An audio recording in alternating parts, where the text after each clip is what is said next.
Bem-vindos de volta. Hoje a gente está com mais um episódio do M&A Cash Drops sobre M&As em setores específicos. E a gente vai falar sobre o setor imobiliário. Eu sou a Patrícia, advogada da área de M&A societário, e eu tô com a Renata, que é a sócia da área. Oi, Paty. Oi, Rê. Oi, pessoal. Rê, quais as peculiaridades de uma transação no setor imobiliário? O setor imobiliário é um setor que permite o investimento de diversas formas, né? Você pode fazer o investimento no setor imobiliário através dos fundos de investimento ou mesmo patrocinando, vamos dizer assim, um incorporador de um empreendimento através das famosas sociedades em conta de participação, que a gente vai falar um pouquinho mais para frente. E sobre o nível de risco desses investimentos, ele é um pouco diferente?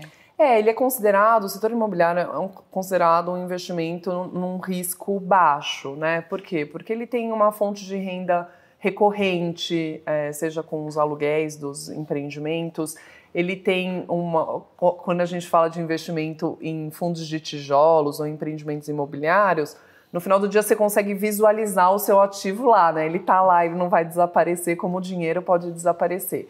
Então ele é tido como um investimento seguro, né? No mundo dos M&As, eu diria que esse é um dos investimentos mais seguros e que mais se aproxima de uma renda fixa, mas obviamente os investidores que estão investindo nesse tipo de setor estão olhando, obviamente, a valorização do seu imóvel. E a regulamentação nesse setor, ela tem um papel significativo? Eu acho que quando a gente está falando de setor imobiliário, a gente está falando de regulamentação municipal na maioria das vezes, né? Que são as áreas de zoneamento, as liberações da prefeitura, o cartório de imóveis, que a gente tem que ver como é que estão as matrículas daquele imóvel. Então, de fato, tem uma parte burocrática, eu diria, mais do que regulatória, é burocrática, e de uma regulamentação bem específica das municipalidades onde aqueles empreendimentos estão sendo feitos.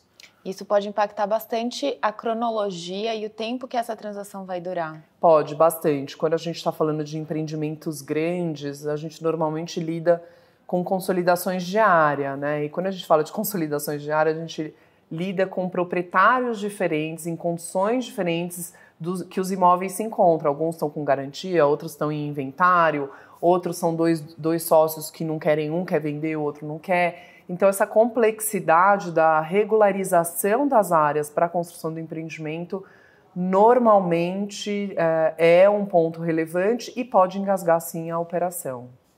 E quando você está assessorando um cliente numa transação no setor imobiliário, você tem um olhar diferente nessa operação?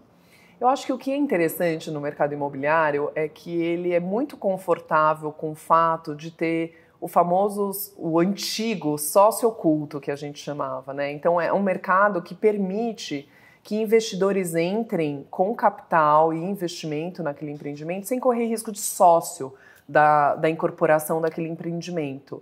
Então você consegue delimitar bastante o que é risco de quem vai fazer o empreendimento acontecer, que é um risco de incorporação de fato, e tem diversas gamas de riscos envolvendo incorporar um imóvel no país, versus a pessoa que está querendo investir e dar dinheiro para essa pessoa. E eu acho que o mercado imobiliário faz isso de uma forma muito legal, de fato ter os famosos sócios participantes nas sociedades em conta de participação, que a gente falou no começo, que são estruturas, são sociedades sem personalidade jurídica, contratuais, né, em que o investidor dá dinheiro para aquele sócio e pode participar dos lucros daquele negócio, né, sem ter de fato que concorrer como sócio de fato daquele negócio. Eu acho que essa é a beleza do mercado imobiliário e é o que faz ele conseguir captar tantos recursos e tantas pessoas acabarem investindo, e os fundos de investimento também são nesse sentido de você investir, fazer um investimento mais pulverizado, com um risco menos concentrado em um projeto ou outro.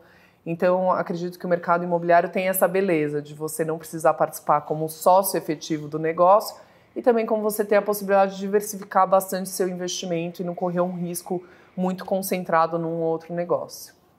E essa crescente do tema ESG, ela entrou nesse setor também? Ela entrou. Eu acho que cada vez mais a gente vê projetos com preocupação ecológica e ambiental, né, de gasto de menos de água para a produção. Acho que tem empresas entrando no ramo de construção muito focado nisso, né, nas questões ESG, captação de água, economia de energia, menos resíduos nas obras.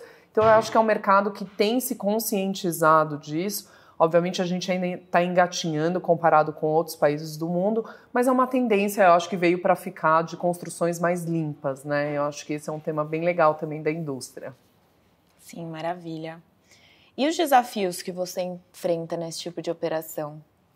Olha, eu acho que o primeiro desafio é o prazo, né? Então, é o risco do projeto de fato se concretizar, né?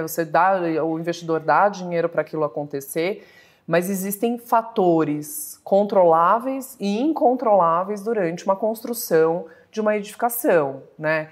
A consolidação da área, obtenção de aprovações das municipalidades, custo do material. Então, tem muito imponderável e leva muito tempo ainda, né, as construções. Então, eu diria que o prazo e o risco de conclusão, gastei mais, a gente fazendo obras pessoais nossas, a gente sempre gasta mais, né, imagina esses grandes empreendimentos. Então, acho que esse seria um grande risco e uma preocupação, principalmente dos players desse mercado, de dar margem, de dar lucro, né, então... a gente está falando de projetos que demoram 2, 3 anos para serem construídos. Como é que você tem certeza dos custos dessa operação ao longo do tempo, né? E essa questão da liquidez, ela está muito atrelada à preocupação de gestão, certo?